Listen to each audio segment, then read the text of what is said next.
O Iluminuras recebe hoje um escritor mineiro que tem 10 livros publicados e uma professora de direito gaúcha que tem 6 livros lançados. Marcelo Pereira Rodrigues e Soraya Mendes são os nossos convidados.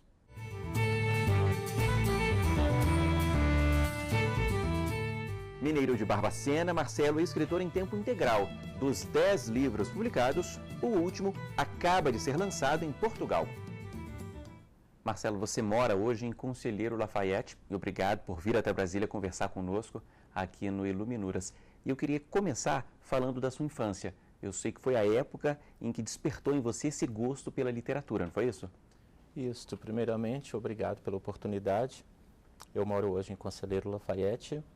Passei uma infância idílica e sonhadora na pequenininha cidade de Rio Espera, uma cidade com 6 mil habitantes, e onde realmente, num período onde não haviam redes sociais, não havia nem televisão na minha casa, aparelho televisor, apenas um rádio que pegava AM. Então, com 15, 16, 14 anos, despertou em mim a vontade da literatura, de ler, de leitura. E é com muita satisfação que hoje, sendo um escritor profissional, eu rememoro esta minha formação. Você se lembra dos livros? Lembro 20 mil léguas submarinas, A Volta ao Mundo em Balão, toda a coleção do Júlio Verne, né, e os livros infantos juvenis, livros de aventura.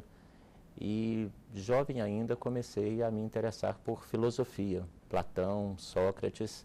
Claro que sem o entendimento que eu tenho hoje, mas já foi uma abertura para a minha literatura. Você fez faculdade de filosofia, não foi isso? Isto, na Universidade Federal de São João del Rei.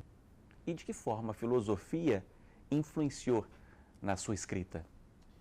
Eu escrevo no gênero crônicas e romances filosóficos, sempre a partir do aprendizado, do conhecimento, das teorias de pensamento. Eu sou muito ligado ao existencialismo francês de Sartre e Camus.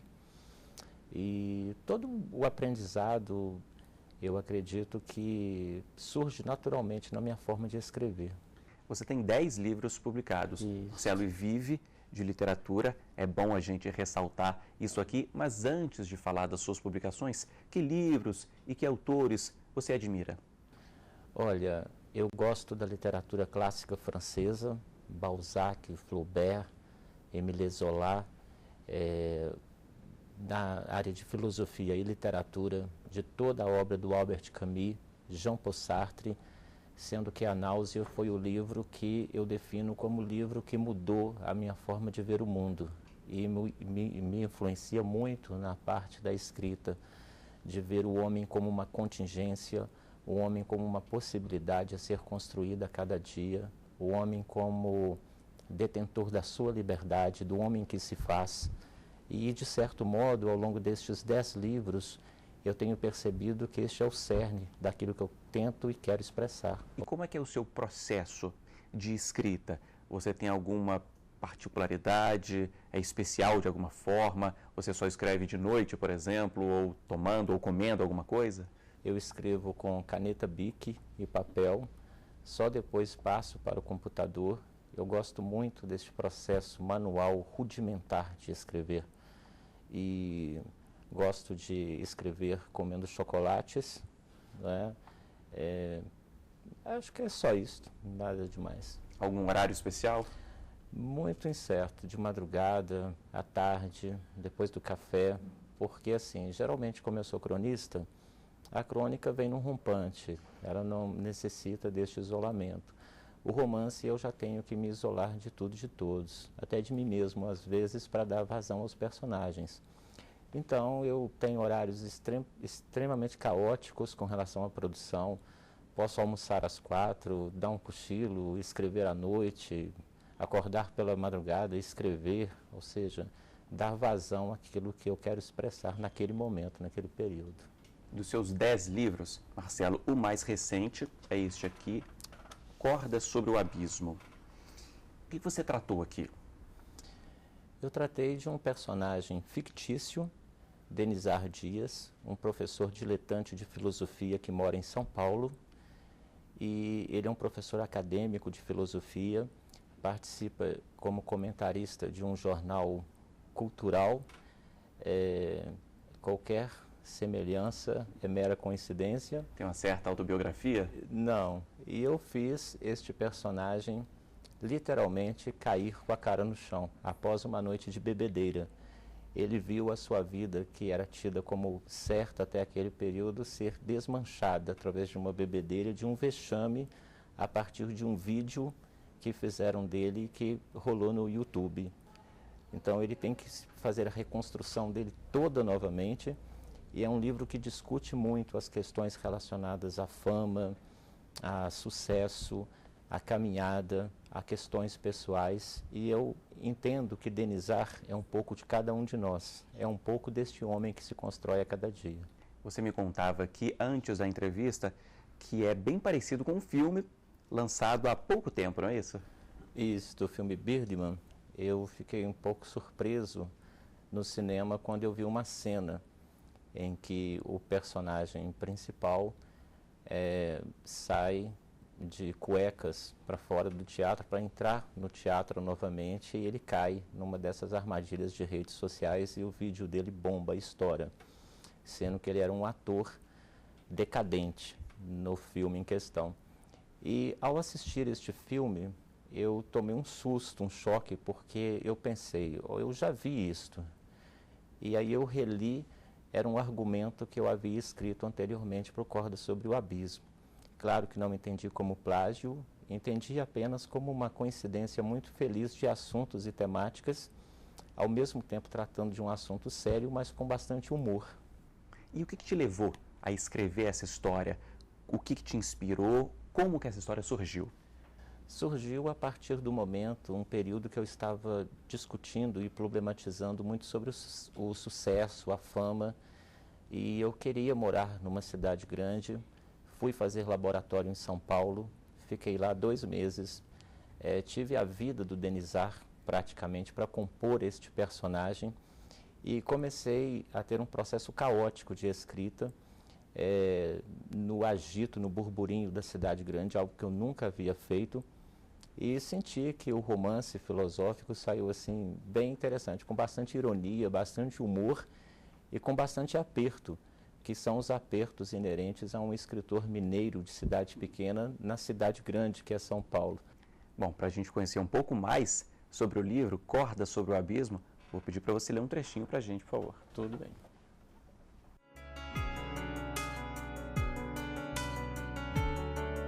Sonhando com Camille.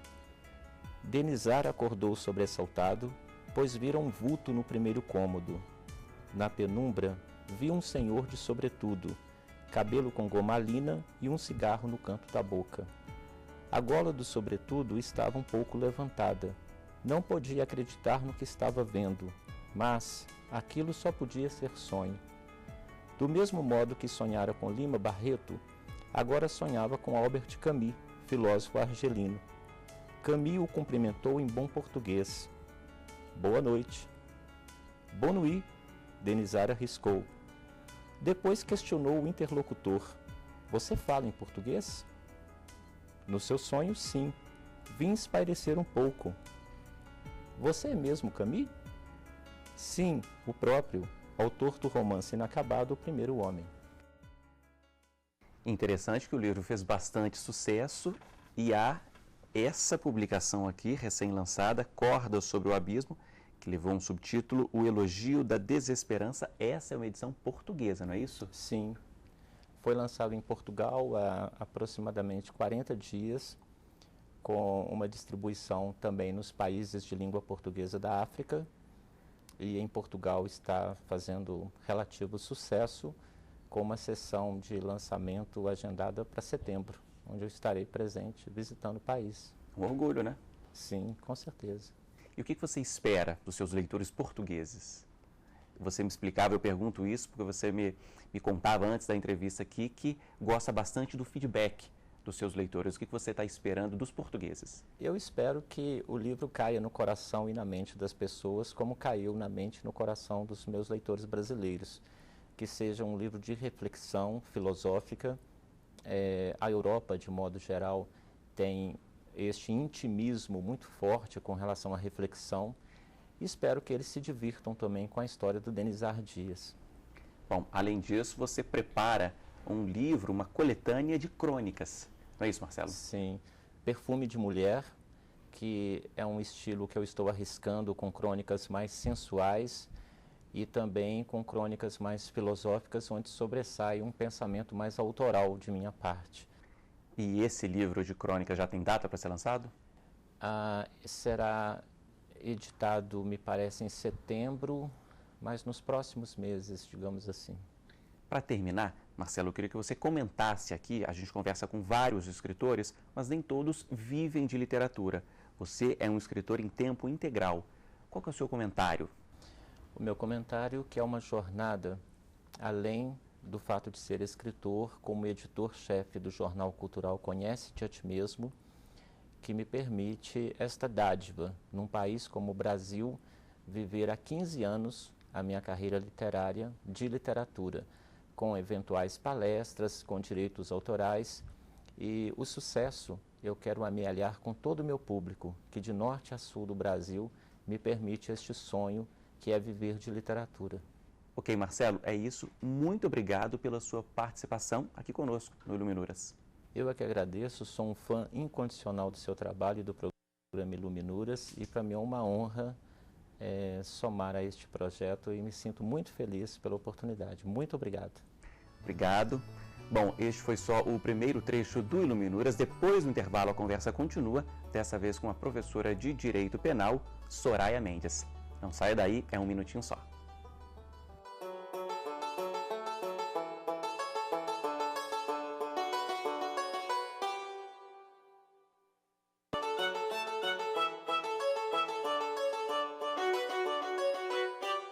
O Iluminuras está de volta para conversar dessa vez com a professora de Direito Penal, Soraya Mendes. Soraya, obrigado pela presença aqui no Iluminuras. Eu começo perguntando o seguinte: quando e como surgiu o seu interesse pelos livros, pela literatura?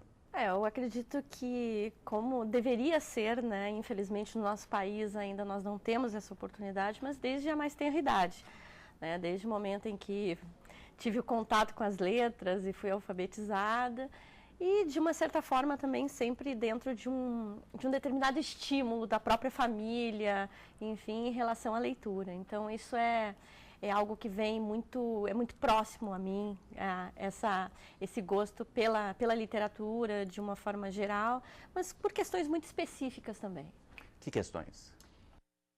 Por exemplo, como toda criança aprendi, né, ainda aprendia na beabá, enfim, mas se você me perguntasse assim, qual foi o primeiro livro da sua vida, eu com 10 anos eu li o Olga.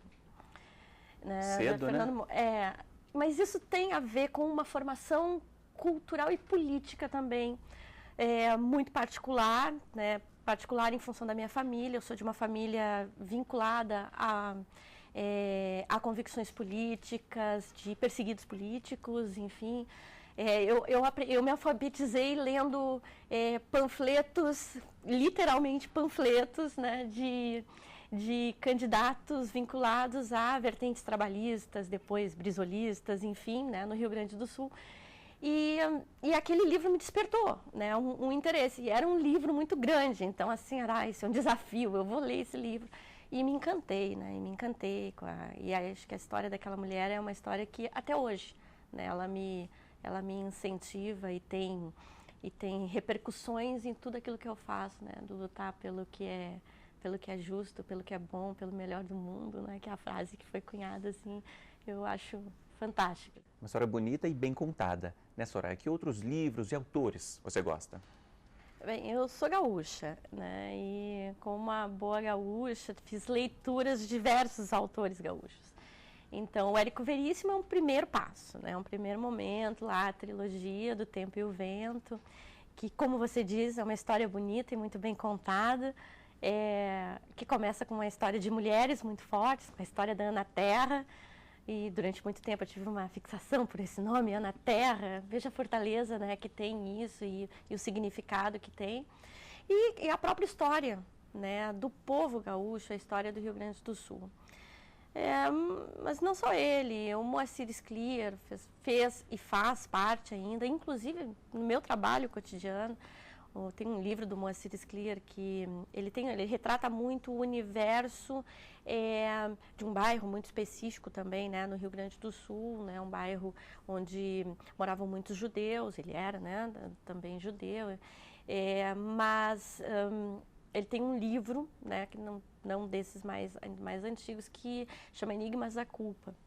Então, esse livro, para mim, também é fundamental, porque como eu sou professora de Direito Penal e a minha formação toda é nesse sentido, não a culpa jurídica, mas a culpa no sentido da estigmatização, a culpa de carregar uma responsabilidade por algo feito, ou que muitas vezes até não foi, para mim é fundamental. Então, eu trabalho com violência doméstica, por exemplo, né? E muitas vezes as vítimas se consideram culpadas. E o Scliar trabalha com esses enigmas da culpa, falando das diversas culpas, claro. Ele vai falar lá das culpas, fala da mãe judia, que dá muito alimento para o filho, engorda o filho, sente culpa porque o filho está gordo, mas ela também sente culpa se não alimentar, porque ela lembra do passado, daqueles que são os seus, aqueles que foram os seus antecessores e que passaram muita fome, muitas dificuldades. Então é algo que me instiga bastante. Além desse, o Mário Quintana, né, porque também encanta, né, a poesia do Quintana, e quem não se encanta com Quintana. Tá boa essa conversa, Soraya. Que outros livros? Eu sou apaixonada pela América Latina, né, e literalmente tenho a América Latina gravada na minha pele, né, porque tem um desenho de Torres Garcia na minha pele mesmo, que é a América Latina invertida, né? Que é uma visão, não a visão que os colonizadores nos impuseram, mas uma visão de nós outros em relação ao mundo. E aí, nesse sentido, assim, o Garcia Marques faz parte, né, das minhas leituras, fez parte das minhas leituras também muito, de uma forma, no momento ainda de formação. Então, li Neruda. Então, como eu disse, assim, ó, todas as minhas leituras, elas vão tendo essas relações, assim, se não uma relação direta com aquele que é um pano de fundo daquilo que esses autores escrevem, que, por exemplo, eu sou apaixonada pelos poemas de amor do Neruda. E aí você vai dizer, isso tem uma correlação ideológica, mas tem quem ele era, né? Quem foi para a história, né, para a história da nossa América Latina, para a história dos oprimidos, né, o que Neruda significou e significa, e também o próprio Garcia Marques, e aí a paixão fundamental pelo Galeano, né, porque o Galeano... Esse é especial. É que Galeano emociona, né, porque em vários aspectos, porque o Galeano escreveu desde um retrato da América Latina. Acho que qualquer pessoa com uma formação política mais de esquerda, não vou ter medo de dizer isso, vai ter as veias abertas da América Latina como um livro que esteve na cabeceira, se é que ainda não está, né? Mas ele escreve sobre outras coisas também, e escreve sempre com esse sentido social. Então tem frases, pílulas dele jogadas sobre as mulheres, histórias entre a relação entre homem e mulher, ou seja, uma relação de desigualdade mesmo, e de estranhamento entre homens e mulheres, que é todo esse ideário de sociedade igualitária que a gente quer construir. E Galeano escreve Direito ao Delírio. O que pode ser mais lindo para alguém que está dentro de um campo que ainda se mantém formal, e muitas vezes com uma linguagem que é uma linguagem que não atravessa os seus limites, porque não quer atravessar os seus limites para se preservar. E aí ele vem e vai falar de um outro mundo em que todas as pessoas, em que a igualdade e a justiça vão andar de ombro a ombro, em que as mães da Praça de Maio não vão ser mais consideradas loucas, e vai falar sobre isso. Vou aproveitar essas boas histórias, Soraya, para a gente lembrar um pouco mais sobre a vida e a obra de Eduardo Galeano. Nascido em 1940, Galeano dirigiu jornais e revistas. Escritor, teve livros traduzidos em mais de 20 países e recebeu prêmios como o Casa de las Américas e o American Book Award. Memória do Fogo, Dias e Noites de Amor e Guerra e As Veias Abertas da América Latina estão entre suas principais publicações. Eduardo Galeano morreu no dia 13 de abril deste ano. Falando agora dos seus livros, Soraya, você tem 6 E a gente está com 2 deles aqui, Esfera Pública e Direitos Fundamentais. Queria que você comentasse esse primeiro. Bom, esse livro, como eu dizia antes, né, na verdade, nada surge para um pesquisador, e no meu caso, né, como pesquisadora, sem um desassossego, sem uma inconformidade. Esse livro ele é o resultado da minha dissertação de mestrado na Universidade Federal do Rio Grande do Sul, na área da ciência política. Também tenho essa formação, sou cientista política. E ele trata a respeito da liberdade de comunicação como um aspecto maior que vai dar conta de diversas outras liberdades, digamos assim, da liberdade de expressão, enfim, todas essas que estão no texto constitucional. Mas de uma forma muito especial, porque eu fiz uma pesquisa a respeito das rádios comunitárias. E a minha instigação, a minha inconformidade era uma esfera pública que é formada através de meios de comunicação hegemônicos, né? Nós temos poucas famílias que são proprietárias dos meios de comunicação no nosso país e a existência dessas pequenas rádios espalhadas pelo Brasil, principalmente no interior. Eu fui pesquisar especificamente uma rádio no interior do Rio Grande do Sul, com uma característica colonial muito específica, de uma colonização alemã, enfim, e capitaneada por mulheres. E uma outra lá na porta de entrada do Sertão Baiano, em Feira de Santana. E para ver assim, quais eram a repercussão que tinha esse falar de uma forma mais próxima daquela gente que era a gente da comunidade. E foi fantástico, né? Então, para mim, todas as coisas têm que ter concretude, né? Então, assim, o que é a liberdade de comunicação? A liberdade é o direito de ouvir, de ser ouvido e de transmitir a informação também. Então, é mais do que uma liberdade de imprensa, se tu me permites falar isso, que quase sempre é transformada em liberdade de empresa. Então, a liberdade de comunicação é mais do que isso. É o direito do povo ser ouvido, se ouvir, né? Então, o livro ele é o resultado disso. Outro dos seus livros também está aqui, Criminologia Feminista. Novos paradigmas, bem diferente, né? Ele é bem diferente, mas ele segue a mesma veia, né?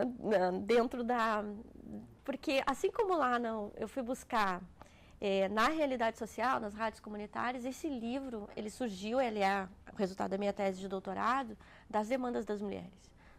2 aspas, tipos de mulheres. Da mulher que está no cárcere e da mulher que é vítima de violência. Eu queria compreender, encontrar uma forma, melhor dizendo, uma forma de compreender como estas mulheres são tratadas no direito e de que maneira nós podemos também pensar em alternativas para essas 2 situações. A gente tem hoje um sistema carcerário que tem 39 mil mulheres. Mais de 60% dessas mulheres encarceradas por tráfico de drogas. Bem, enfim, isso tem que dizer alguma coisa para a gente.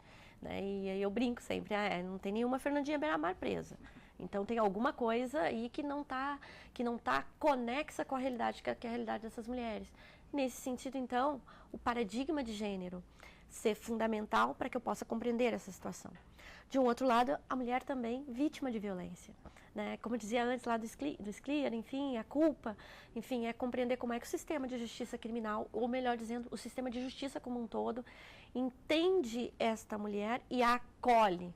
Porque aqui já não é a situação de que eu quero livrá-las das garras de um sistema que as aprisiona, como é o caso lá do encarceramento, mas aqui é um caso de um sistema que eu preciso e que é pelo que eu luto lá nos Sonhos do Galeano, enfim, dos aplausos quase que solitários, mas de um sistema que acolha, que essa mulher chegue até o sistema de justiça e tenha as suas demandas reconhecidas dentro da complexidade que ela é. Então, eles têm... Praticamente todos, né? Os meus livros, não vou dizer praticamente todos, vou dizer todos, tem essa vertente, tem essa razão de ser. Então, nesse caso da criminologia feminista era isso, era achar uma forma, uma lente. A criminologia feminista é uma lente com a qual eu olho todas as situações que envolvem os processos de criminalização e de vitimização das mulheres. Soraya, é isso. Muito obrigado pela sua participação aqui com a gente. O prazer foi todo meu. Bom, e muito obrigado a você que nos acompanhou aqui hoje. O Iluminuras fica por aqui, mas para rever este e outros programas, basta acessar tvjustiça.jus.br. Até a semana que vem. Tchau!